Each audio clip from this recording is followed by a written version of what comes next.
Chevy just unveiled the Blazer EV, an electrified Blazer, and the SS version is going to have 557 horsepower with standard all-wheel drive, 0 to 60 in under 4 seconds. These specs for these new EVs that are coming out, the EV6, then we're going to have an N-line for the Ioniq as well. The specs are just insane for these new EVs. So you also will have 3 more affordable, less powerful models in addition to the top of the line SS. Range is said to be about 320 miles per charge. Starting price about $45,000, probably more like 60 for the SS. So what we're gonna do in this video, we need to talk about this design because there is a lot going on here. I'm not entirely sure if the designers knew what they wanted to do here with this Blazer EV. It looks maybe a little messy, maybe a little weird proportions. Definitely you can tell that this is an EV. I'm going to show you exactly why you can tell that by just looking at this car. And then there is another EV from Chevy coming out pretty soon, and that's the one I'm excited about when it comes to the design. So let's have a look at this design. It looks like Chevy is maybe trying to implement a new design identity for their EV lineup, because I don't think, maybe I'm wrong, correct me if I'm wrong, if you have seen any Chevy with this type of face before. I haven't, and it certainly doesn't look like a Chevy. If we were to remove the logo in the middle here, it would look like, I don't know, this looks maybe a little Volvo, Thor's hammer headlights, and then we have a light bar in the front end. It doesn't look bad by any means, but it just looks, interesting, and it looks maybe a bit confused from a design standpoint. But what I do like about this design is that Chevy designers, they didn't necessarily try to make this look like an EV. We have a lot of kind of fake open parts in the front end. It looks like it's an internal combustion engine that is going to require some cooling with this fake intake right here. You also have something going on here on the sides, and this in the bottom, which I believe is an intake at this point, at the very low part of the front end. This is probably the only intake in the front end for the batteries. What I like about this, as I said, is that they didn't try to make it look like an EV, and they actually implemented a whole lot of styling into this car. And it's not one of these sleek bean designs, but it still has a range of 320 miles. And I think this will set a good example for manufacturers to start to think about, how can we actually design cars? Do we really need to make all of them look like a Sportback bean without any personality except for maybe in the lighting of the design? Or can we actually implement some fun chamfers and line flow in the design and still make it be efficient EV? And I think Chevy just showed that that is actually possible with this design here. So we have a lot of line flow going on. We have this shoulder line that doesn't feel like Chevy at all, but this dip here reminds me a bit of the Silverado truck, specifically this front end dip that goes into the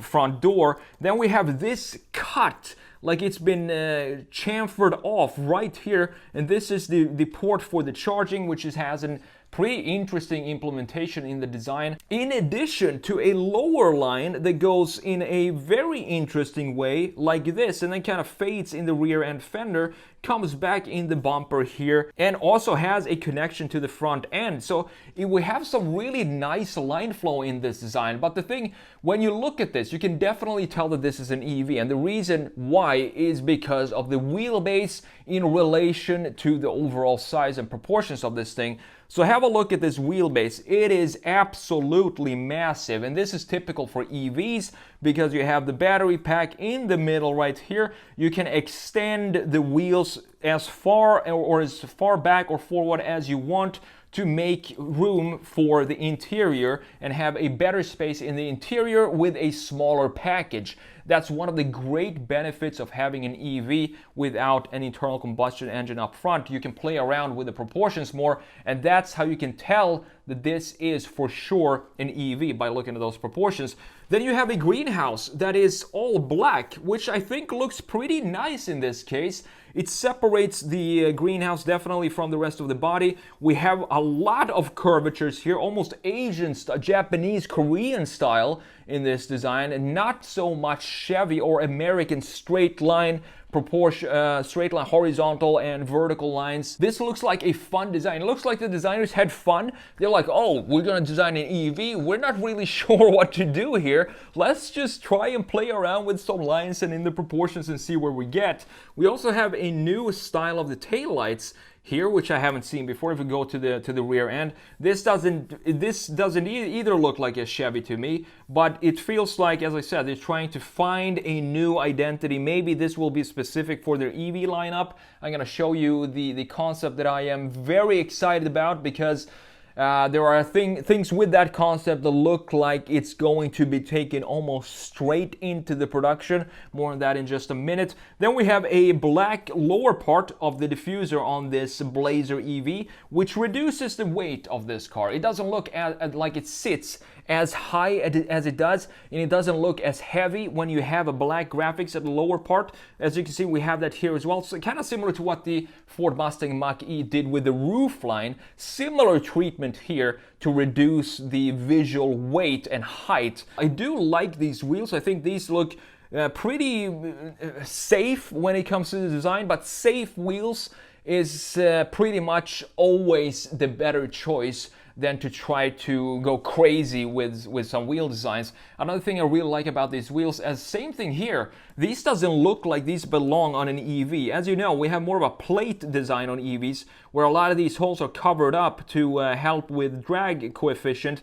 I really want to know the drag coefficient of this Blazer EV, because, as I said, it looks like an internal combustion engine car, not just in the graphics in the front end, but also in the proportions and this lack of bean shape, and also in the wheel design themselves. So having a look at the interior, last but not least, I really like what they did here. We have a big screen infotainment system in the middle, front and center, and then we have these air outlets, which I think look gorgeous. It look almost like aviation inspired in some way, or maybe a little steampunk combined with some aviation style. It looks really cool, and what I like is that they separated, as you know, I really like when they do this, they separate the infotainment screen from the gauge cluster itself. So the gauge cluster is sitting nicely inside this little cave here. You also have the same style of air vents going on right here in the center, and this is then framed by the same line that we have framing the entire infotainment system and the gauge cluster. Very nicely done by Chevy on the interior. Now, the concept that I'm really excited about is the Equinox concept. I think it looks absolutely fantastic and way better than, I don't know which Tesla, for example, this would compete with. Maybe the Model X, maybe, or the Tesla Model Y. But this looks so much better than those, because we have a sharp shoulder in the front end.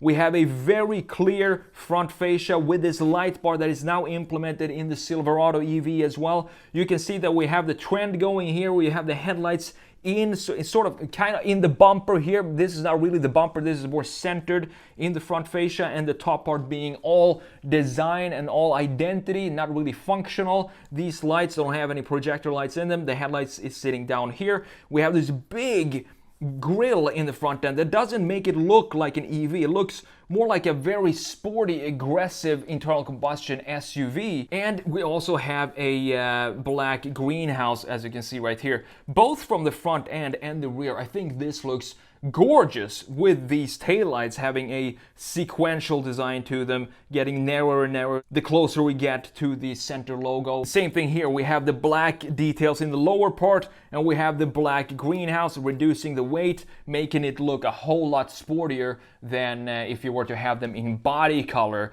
And this is a design that I'm really looking forward to, because I've seen the production version of this and it looks pretty close to this concept, and that's what it's all about. I think that's one of these things that we're gonna see more and more with EVs, because we can play around with the proportions more and make them exactly like we want. So the concept, the transformation from concept to production is not gonna change drastically like we've seen up until this point, at the start of EVs with internal combustion engines, where you have a concept looking absolutely phenomenal, and then the production version comes out and everything is lost. It looks like just another mass-produced vehicle. I don't think that's going to be the case with this Equinox right here. I really like this design. I can't wait to see the final design of this thing. It's a beautiful car, even in body color. You can see here, this looks like it's gray in the body. It still looks sporty, but when you have the red on black, that just sets it off to another level, in my opinion. Let me know what you think about the Blazer EV. Are you a fan of the proportions?